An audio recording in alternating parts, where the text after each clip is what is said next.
La clase anterior habíamos quedado en todo lo que eran tecnologías emergentes como redes sociales, donde habíamos hablado que dentro de las redes sociales las tareas está reconstruir la confianza, ya que las marcas se humanizan mientras que el círculo de confianza en las redes sociales se hace más estrecho, que estas redes sociales cuenten historias, y es que los equipos de contenido se adaptan a los nuevos formatos que ofrecen las historias para compartir contenido, eh, cerrar la brecha publicitaria, que habla del aumento de la complejidad de los anuncios pagados en redes, que requiere pues de mercadólogos o expertos en mercadeo y que mejoren pues su juego, descifrar el código de comercio, y habla de los adelantos en tecnologías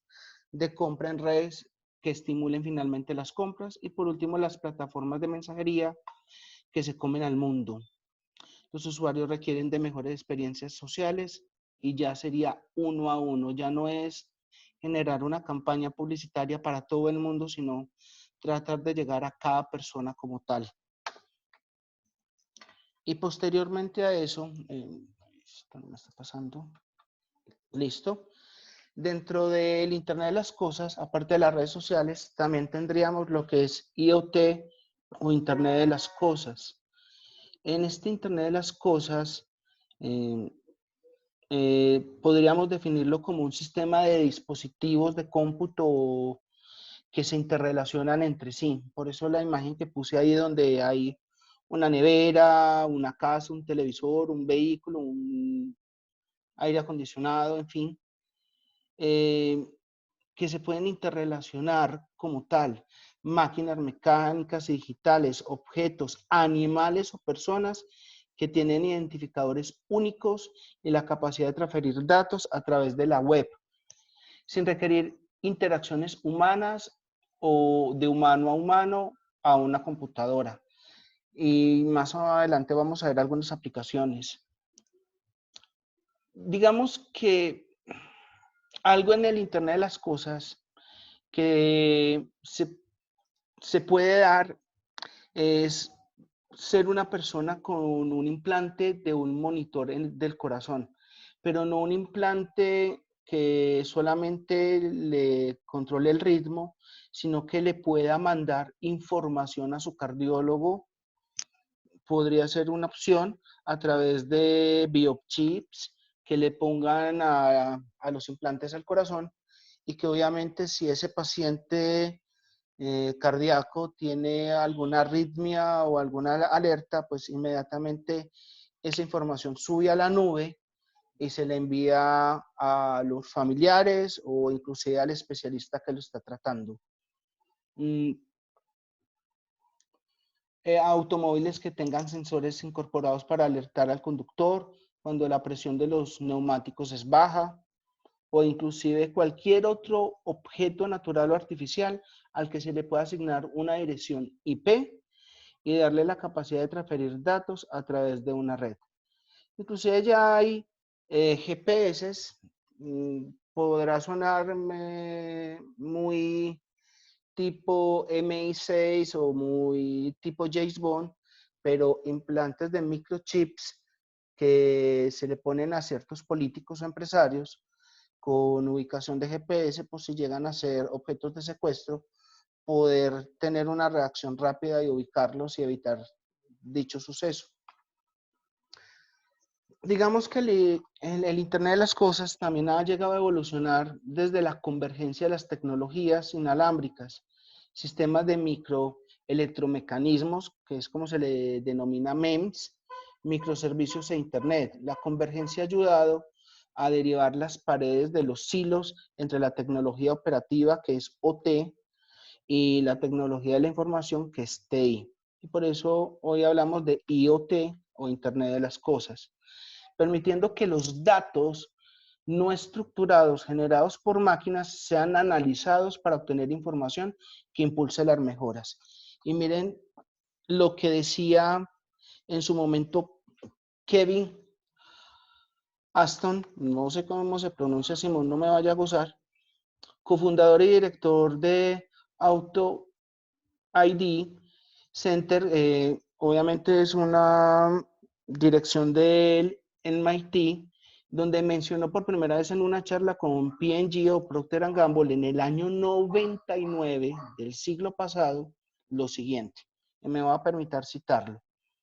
Las computadoras de hoy y por lo tanto la Internet dependen casi totalmente de los seres humanos para obtener información.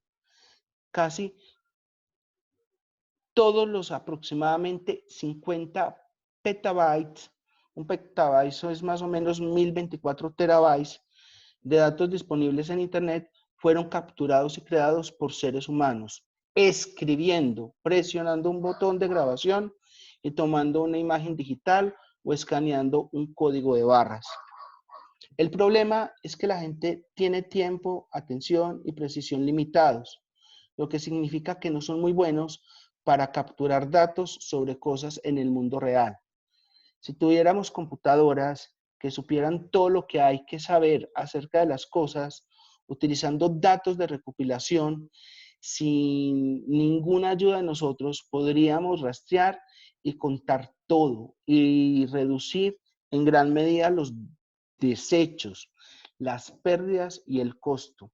Sabríamos cuándo necesitamos reemplazar, reparar o recordar cosas y si eran frescas o ya pasadas. Él prácticamente vaticinó desde el año 99 la creación del Internet de las Cosas y el Big Data, que es toda la data que hay en la web y que se puede subir y que se puede medir y que se puede consultar.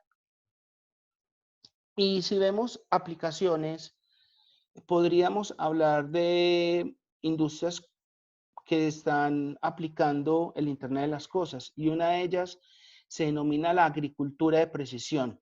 Si notan la imagen superior, ustedes ven acá, por ejemplo, una tablet que está controlando un dron, pero ese dron está no solamente midiendo temperatura del campo, sino que sectoriza uno por uno tiempo de irrigación, tiempo en que se cultivó la semilla, tiempo en que debería empezar a brotar, tiempo en que debería estar la cosecha, y todo eso siendo medible permite una mayor eficiencia de los cultivos. O sea, netamente el IoT en la aplicación de la agricultura. ¿Cómo? Haciendo control inteligente, monitoreo inteligente y planificación inteligente. Este triángulo que nota la imagen es básicamente a lo que hablamos de agricultura de precisión. Ahorrar hasta el más mínimo centímetro para maximizar el cultivo hoy en día que el suelo está tan escaso. Podríamos hablar también de gestión de edificios, como el que está acá abajo, y hoy en día es una realidad. Inclusive nosotros lo podemos aplicar en las casas. Si nosotros tuviésemos los recursos, podríamos tener una casa inteligente, basado en Alexa, en Android, en Siri o cualquier cosa, y empezar a interconectar objetos como la nevera, el televisor, los equipos de sonido, alarmas, las luces, el mismo aire acondicionado si se tiene, en fin, muchas cosas que se pueden gestionar, inclusive cámaras de seguridad que se podrían activar desde el celular y empezar a grabar, monitorear o generar alertas si hay algo sospechoso en el hogar. En fin, también hay aplicaciones en la salud. Ya les mencioné, por ejemplo, la del microchip que se le puede implantar a pacientes del corazón, que lo que permite es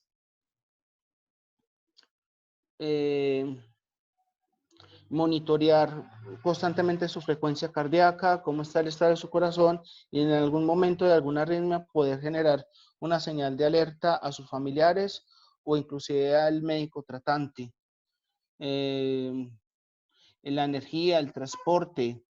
Hay numerosas opciones de conectividad para los ingenieros electrónicos y los desarrolladores de aplicaciones que trabajan en productos y sistemas para IoT. Un ejemplo muy básico es, por ejemplo, los camiones de carga. Normalmente cuentan con GPS rastreadores y desde una tableta, un portátil o un celular, los dueños de esos vehículos pueden estar monitoreando cuál es la velocidad en que van los camiones, en qué ruta van, si van cumpliendo con el tiempo pactado, si están varados, en fin. Entonces, es información que sube a la nube y llega de forma inmediata y permite o tener una capacidad de redacción mucho más, eh, uy, mucho más eficiente. No sé si hasta el momento tengan algún comentario. No. Hasta Bien. el momento no, solamente sí quería lo que usted hablaba, pues como ampliar un poquito lo que usted hablaba sobre la conexión entre los equipos. Tengo pues una persona en este momento que trabaja conmigo que lo tiene así en su casa, es totalmente inteligente. Sí, correcto. Y es posible a través de tecnologías. Hay una empresa, casualmente, que igual con el mismo nombre de la plataforma Zoom, uno lo consigue, por ejemplo, en Home Center, aunque hay muchas marcas ya en el mercado acá en Colombia, y uno puede implementar una casa inteligente. Inclusive ya hay proyectos de empezar a segmentar ciudades inteligentes,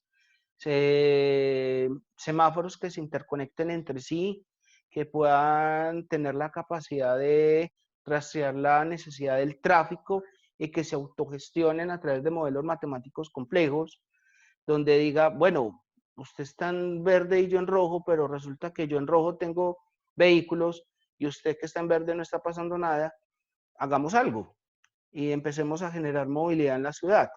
Entonces, ese tipo de cosas son importantes. Hoy en día, pues, las autoridades también están empezando a utilizar los drones, aunque los drones solamente de una forma individual, como para hacer monitoreo por cámara o algo así.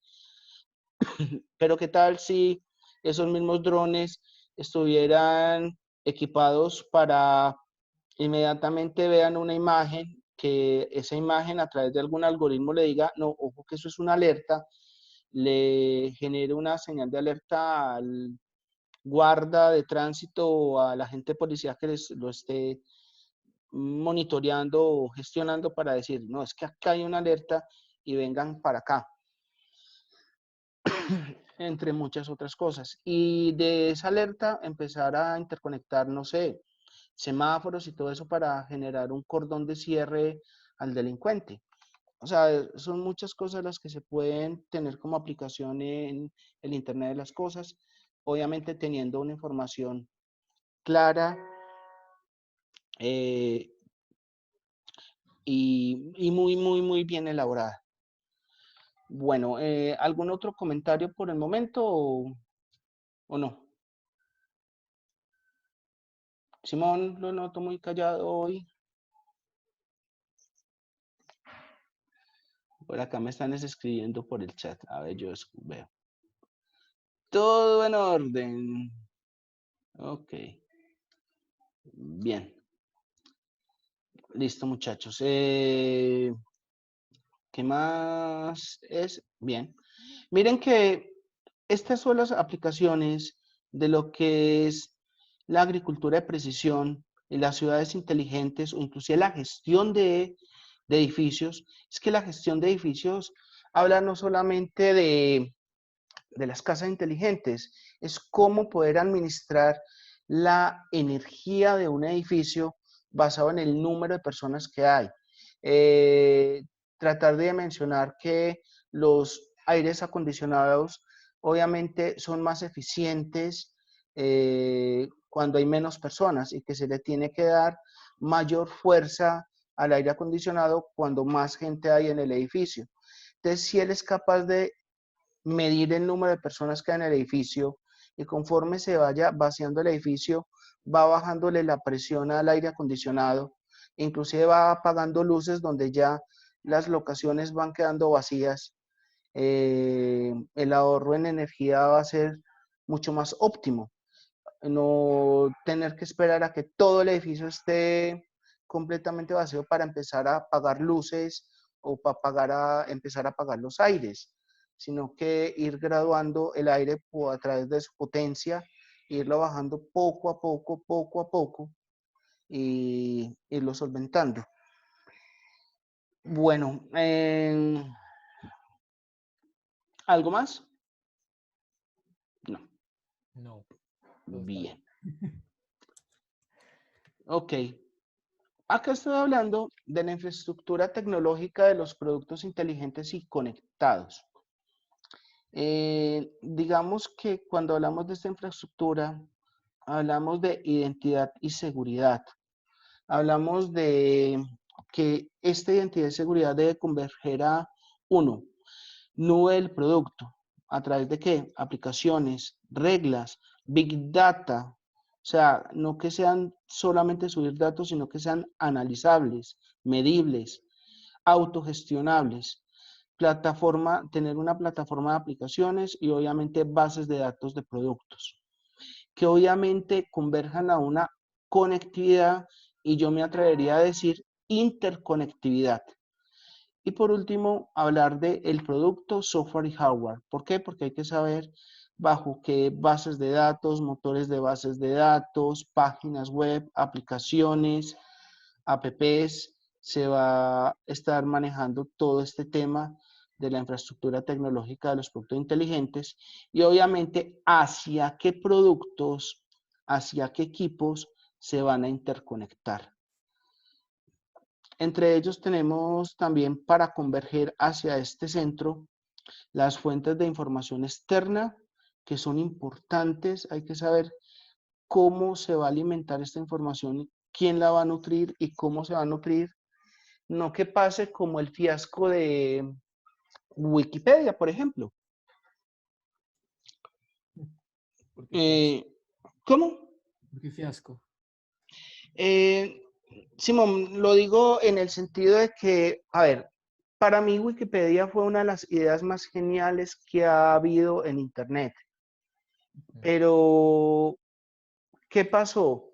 Que al volverla abierta para que cualquiera pudiera generar aportes sin un filtro de expertos, empezó a generarse de información basura, de información que no era corroborable y que podía generar engaños, inclusive de gente que hablaba de técnicas para adelgazar y empezaba a escribir cualquier dieta que se le ocurría y la gente la seguía y hubo gente que terminó intoxicada o con problemas de anemia inclusive por gente que escribía sin tener los conocimientos o los avales correspondientes para escribir sobre dicho tema.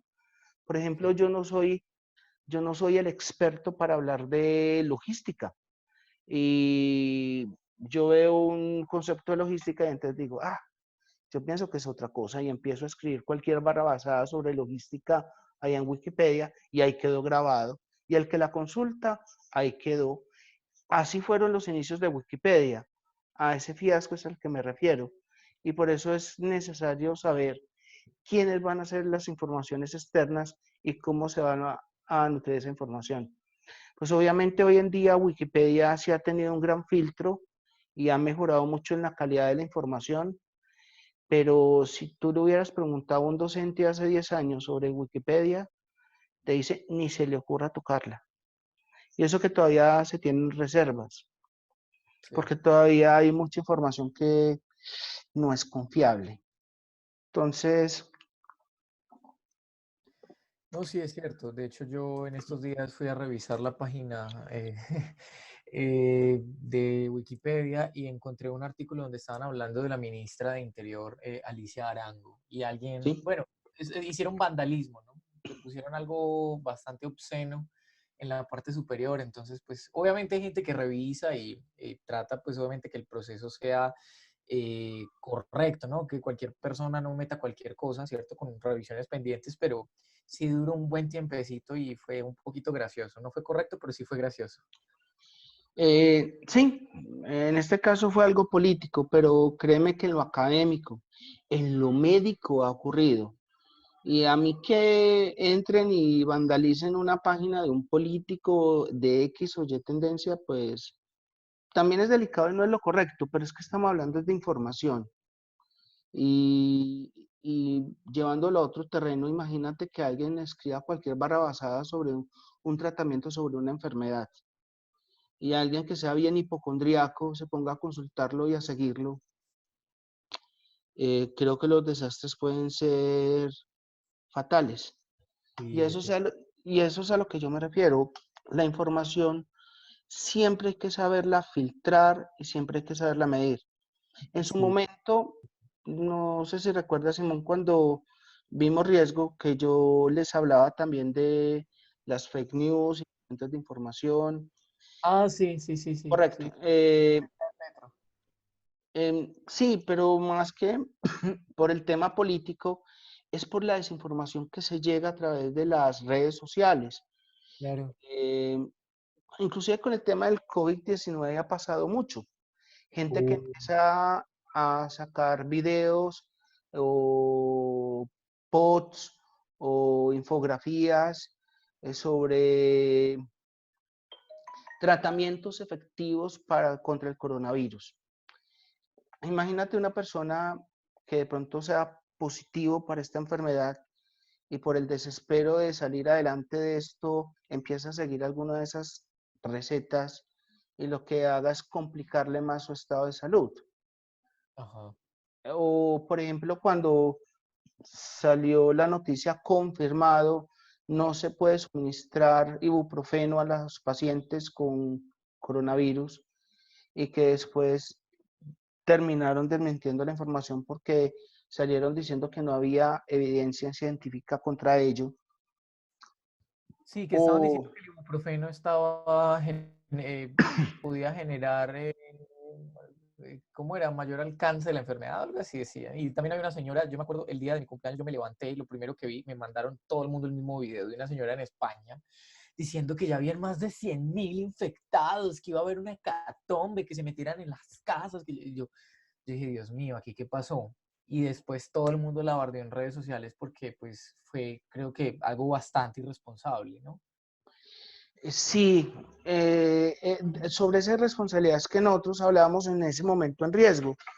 Independiente de los casos políticos que tocamos en su momento, es por la irresponsabilidad de la gente al desinformar.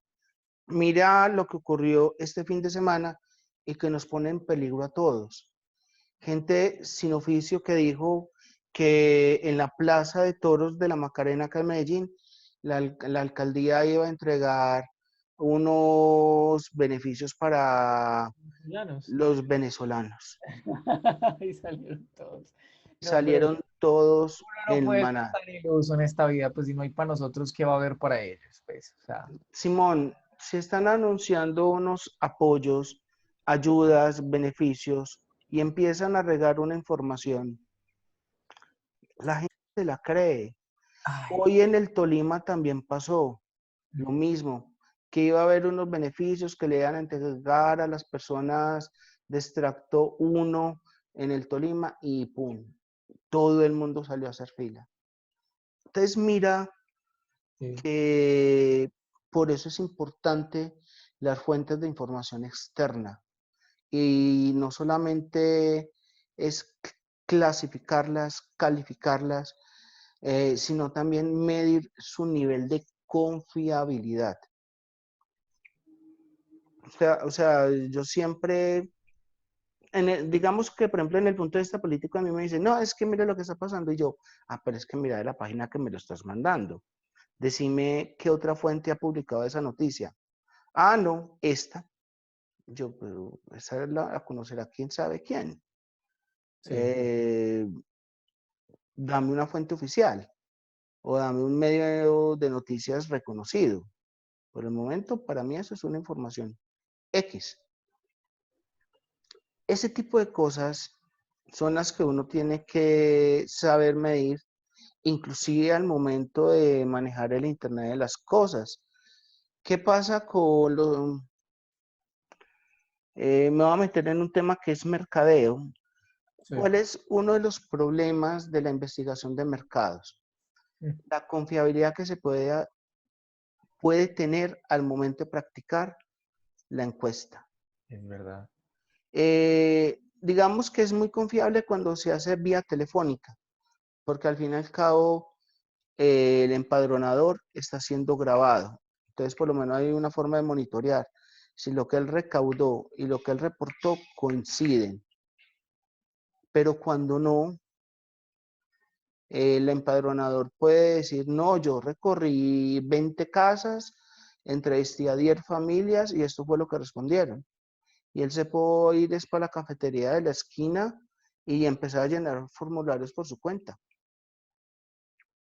Entonces, ese es el gran problema. Cómo se manejan las fuentes de información externa y el impacto que generan. Información así ha habido mucha. No salió algo diciendo, milagro, ya descubrieron la vacuna contra el COVID-19 y todo el mundo está brincando y todo eso, y no. Y salió fue ayer, y lo que salió fue que Roche, uno de los laboratorios, encontró una forma para acelerar las pruebas de detección del COVID-19, pero nada que ver con la vacuna. Entonces, ese tipo de información es muy, muy peligrosa. A mí me ha llegado un montón de información y ahora con el tema de que he estado con la alcaldía asesorando en este tema, en el manejo de riesgo, es muy crítico porque constantemente le ha tocado a los mandatarios locales, alcaldes y gobernadores, entrar a desmentir y desmentir y desmentir información. Eso es una canallada, lo que están haciendo. Pero canallada ¿en qué sentido? Porque los mandatarios en este momento deben de estar concentrados en qué, en cómo gestionar bien los recursos, en qué medidas tomar para hacer contención y no en desmentir cosas. Y sin embargo lo tienen que hacer porque si no desmienten esa información, si no salen a desmentir esa información, la gente sale por el desespero. Entonces mira lo peligroso y cancerígeno que puede ser una fuente de información externa mal seleccionada. Y para el Internet de las cosas, juega de la misma manera. Y obviamente hablamos de integración de sistemas de la organización. Quiere decir que si estamos hablando de Internet de las cosas para una compañía, una infraestructura tecnológica de los productos inteligentes y conectados, es desde lo más pequeño hasta lo más grande, desde la escogencia de qué tipo de ordenadores se van a tener, de qué tipos de medios de comunicación se van a tener, qué tecnología van a utilizar y qué servidor es el que voy a utilizar. Ese servidor, ese lenguaje que va a administrar el servidor y cómo él se va a interconectar con la red, es el que me va a definir también mi capacidad de cómputo y mi forma y versatilidad de interactuar con otras aplicaciones, con otros objetos y con las personas. Yo me explico de esta manera.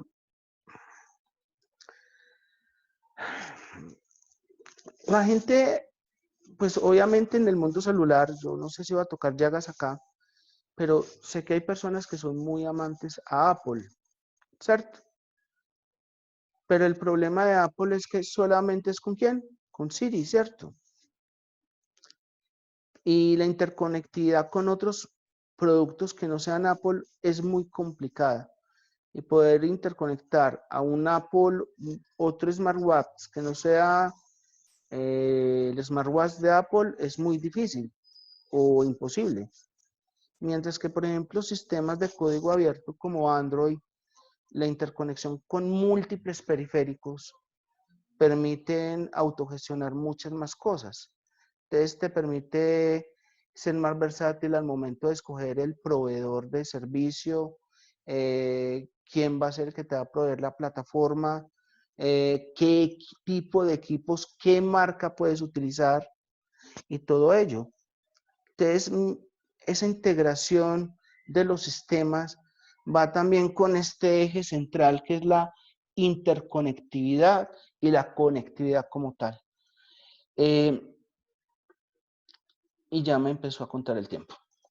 Entonces, Uy, chanfle. a eso es a lo que yo llamo poder interconectar las cosas, poder